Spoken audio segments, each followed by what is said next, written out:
the fire. Well, that seemed to work really well, but it didn't do the flashlight any good. No, it sure didn't, Steve. But remember, in a cold climate, we must have a fire.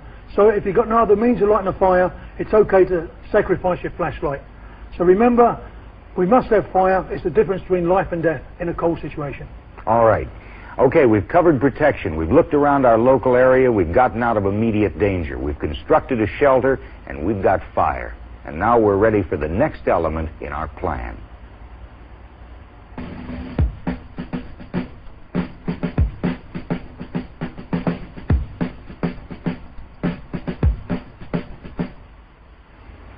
In the first part of our outdoor survival program, Lofty Wiseman told us about a plan for survival. And we learned that protection is the first priority. Safety from immediate danger, constructing a shelter, and starting a fire. Now we're ready for the next step of our survival plan, location. Lofty, what do you mean by location?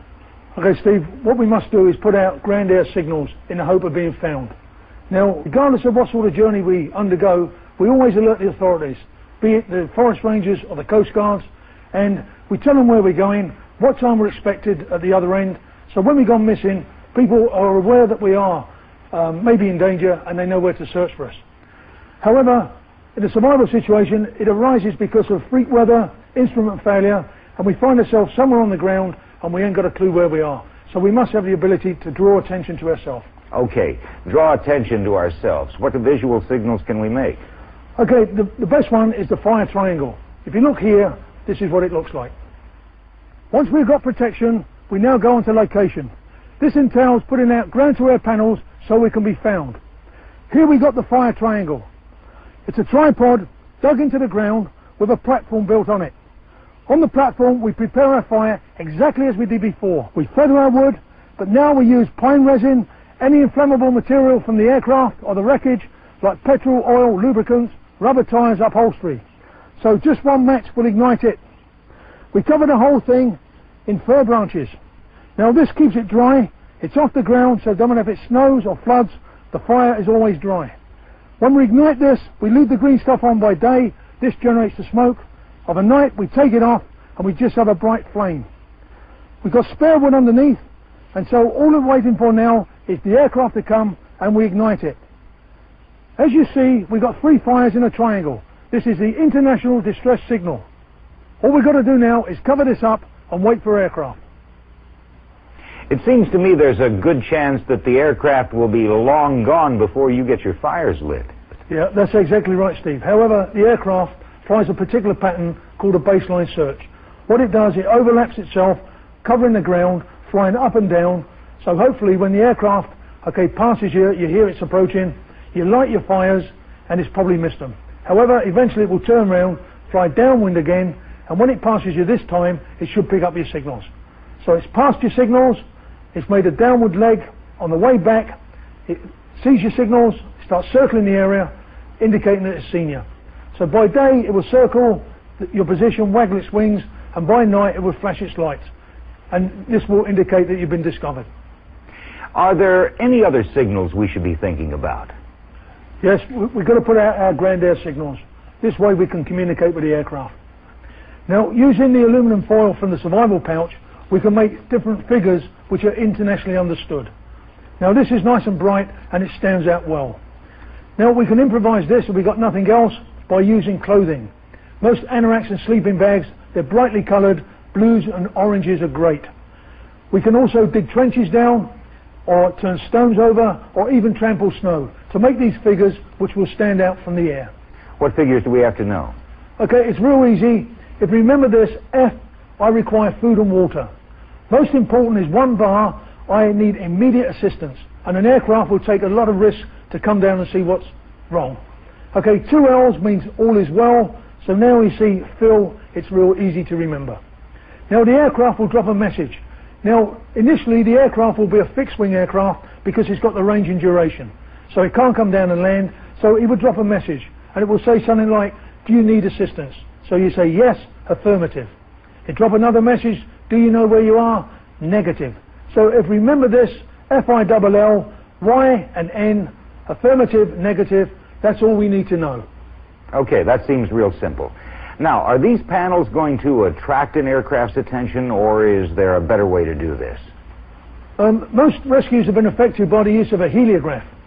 And this is just a shiny, reflective material. It can be improvised, hubcap, piece of glass from the wreckage, or the shiny underside of the survival tin. In this case, we've got a heliograph or a signal mirror, and we just pick up the sun's rays on our hand, direct them up to the aircraft, and looking through the sighting hole, we use it as a signal mirror. Okay. Under ideal conditions, it's good for 15 miles.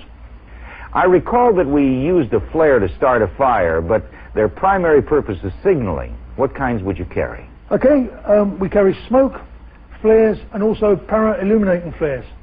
And what we always use a contrasting colour. In this case, we're using yellow smoke, and as you see, it stands out real well against the trees. So don't use green if you're in thick vegetation. Always a contrast. So any colour smoke is good as long as it stands out. All right, the smoke signal is good for the daytime. What do we do at night? Okay, Steve, we use our flare, and we must be careful. We must make sure there's no obstruction above where we're going to fire it, like we're underneath a tree, so we must be in the open. And also, when we fire it, keep it at arm's length and look away. Sometimes you do get particles coming back. Now, this particular flare goes up to 600 feet. It's very bright, and it can be seen from a long distance away. And if we've got the space and the room, we take an even bigger flare. Sure. Here you see a para-illuminating flare, and what it does, exactly the same. You must make sure there's no overhead obstruction. You fire it to the air, and it probably goes up to 1,000 feet, and now it's suspended under a parachute, so it stays in the air for a long time, and so you've got more chance of being seen. Lofty, what about the EPIRBs, emergency radio beacons? These are small battery-operated transmitters that can be received by aircraft and now even by satellites. They're very lightweight, half a pound or so. Are these a good idea? Yeah, they sure are. If you've got the room to take them, you never got enough kit in an emergency situation. Yeah, they're excellent. All right. Now we've completed the second part of our plan for survival, location. We've constructed a fire triangle, learned how to communicate with aircraft with signal panels, heliograph, and flares. Next in our outdoor survival program, we'll talk about acquisition, getting what we need so we can survive until rescue comes. Water sustains life. If you follow any water course in the world, eventually it will lead you to safety. Now, 90% of all sickness in a survival situation is caused by drinking bad water. So what we must do is sterilize it. There are two ways of sterilizing water. One is by boiling, the second one is by chemicals. You can take your sterilizing tablets from the survival kit, and we can use these to sterilize water. However, it's always best to filter your water. I've got a filter here. Let's fill it up before we sterilize. Now, this is a canvas bag of porous material, and it allows water to drip to the bottom, and I'm going to collect it, and this is where I'm going to put my chlorine tablet. It's important, especially if I get my water from muddy puddles and it's heavily sedimented, because the chlorine in these tablets attack the major particles, leaving the water still suspect. Now we can carry one of these, but in a survival situation we can improvise one. Let's have a look what I've got over here. This is an improvised filter made from a sock. What we got is a layer of charcoal, sand, and moss and grass. What we do now is pour the water through this and collect at the other end.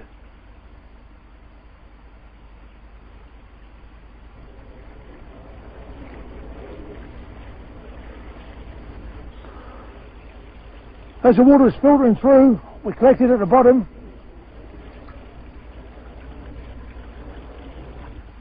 Here's a selection of water containers. This one was specially developed for special forces and is ideal for the base camp. To get water, you just press against the side. Here we have water. This one is a bladder which can be filled up and carried.